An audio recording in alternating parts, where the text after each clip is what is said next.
It was late autumn when Clara decided to visit the abandoned Hawthorne Asylum, a place whispered about in the town for generations. The asylum had been closed for over 50 years, its once proud brick walls now crumbling and covered in ivy. Stories of experiments, patient disappearances, and inexplicable screams had kept most people away. But Clara's fascination with the paranormal had driven her forward. She carried only a flashlight, a notebook, and a small digital recorder, determined to document whatever she might encounter. As she stepped through the rusted front gate, the wind howled through the broken windows, carrying with it a faint, almost melodic whisper. Clara paused, shivering, and tightened her coat around her. The main hall of the asylum stretched before her, dark and oppressive, the air thick with the scent of decay and dust. Shadows danced along the walls as her flashlight beam cut through the darkness. She began her exploration cautiously, her footsteps echoing against the cracked tiles, each sound amplified in the hollow building. The deeper she went, the more uneasy she felt. Strange symbols were scrawled on the walls, and remnants of old wheelchairs and tattered beds littered the floors. Clara's recorder picked up faint static, and occasionally she thought she heard a distant moan or a whisper that didn't belong to her own movements. Yet, something about the asylum seemed almost alive, as if it were aware of her presence, watching her every step. In the east wing, she found a set of doors that had been sealed shut for decades. The paint peeled away, revealing the bare wood underneath, and a cold draft seeped through the cracks. Compelled by a mix of fear and curiosity, Clara pried the doors open. Inside, the room was pitch black, save for a small beam of light coming from her flashlight. The walls were covered in old patient records, yellowed and brittle. But what caught her attention most was a series of sketches, detailed and unsettling, depicting shadowy figures with elongated limbs and hollow eyes.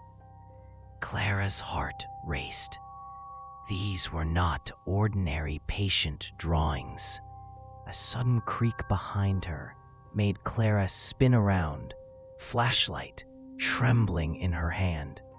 The doorway was empty, but she could feel a presence, something watching her from the corner of the room. She swallowed hard, telling herself it was just her imagination.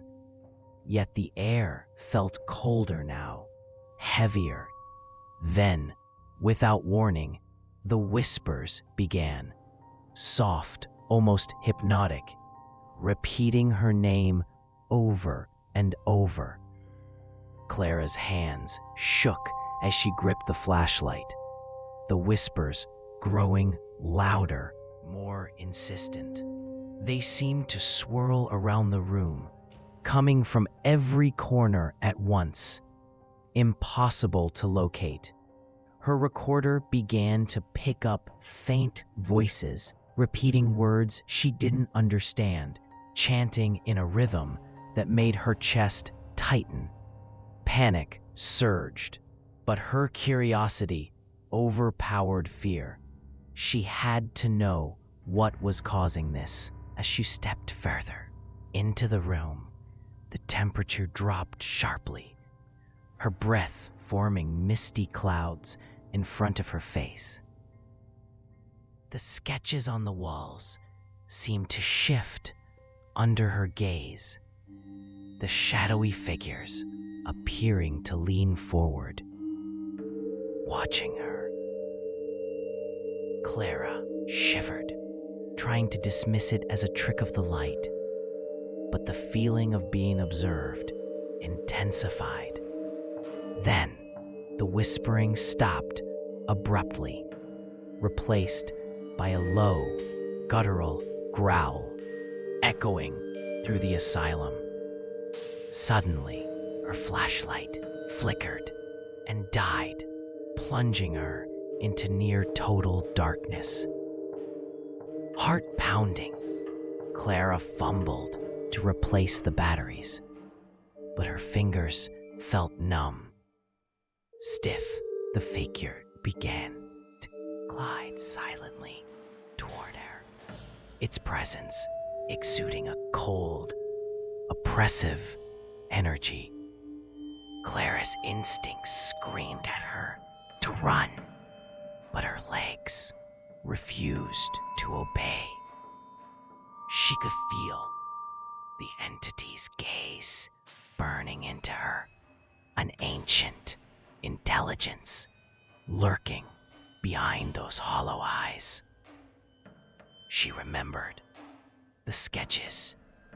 This was the same being depicted, a creature that seemed to belong to neither this world nor the next.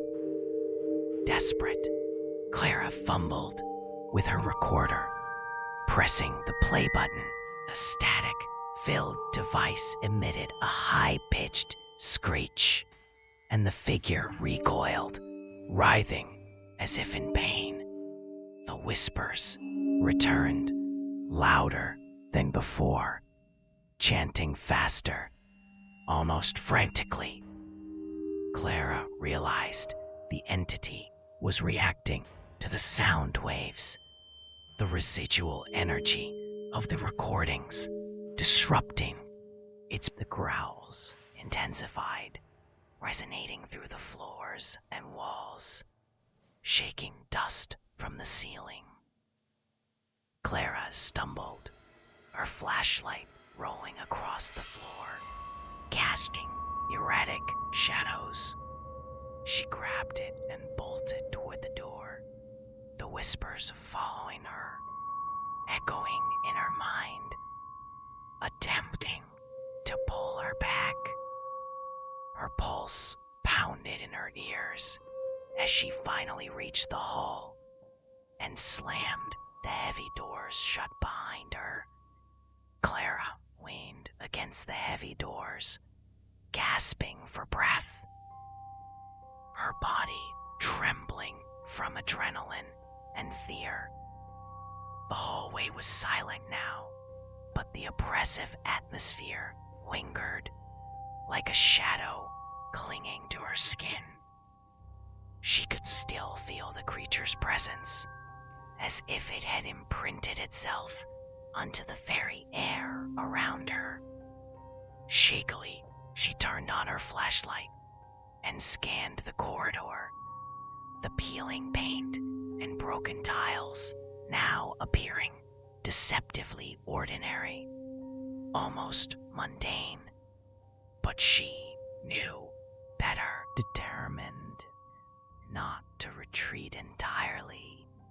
Clara cautiously advanced deeper into the asylum, guided by the weak light of her flashlight.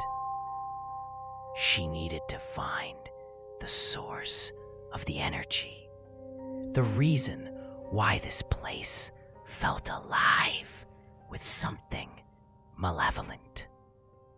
The walls were lined with rooms, each one a tomb of forgotten patience and abandoned equipment.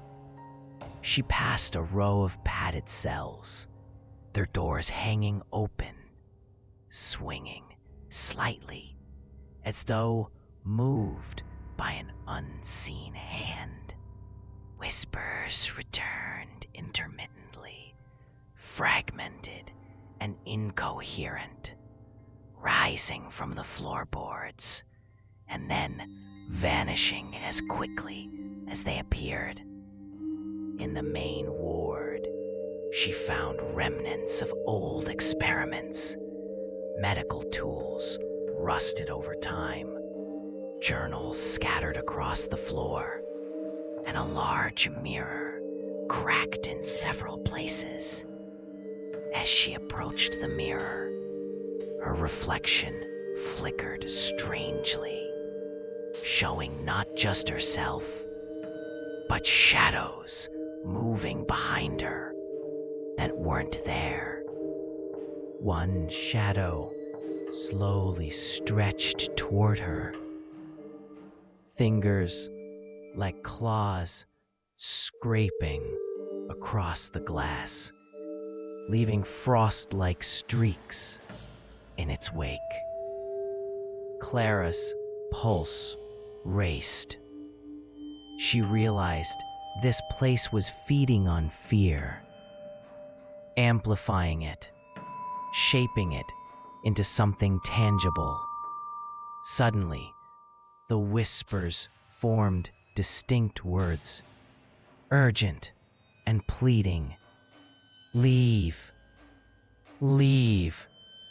Leave now. The sound seemed to trigger the entity again. The air thickened, charged with an electric tension, and the shadow in the mirror detached itself frantically. She remembered the recording device, now still in her hand. Shoving it at the shadow, she pressed the play button again. Static screeched through the room, the mirror cracking further under some unseen force, and the shadow recoiled, hissing and contorting. Clara used the momentary distraction to sprint toward the main entrance, each step echoing through the empty halls like a drumbeat of desperation. She didn't stop until she burst out into the cold night.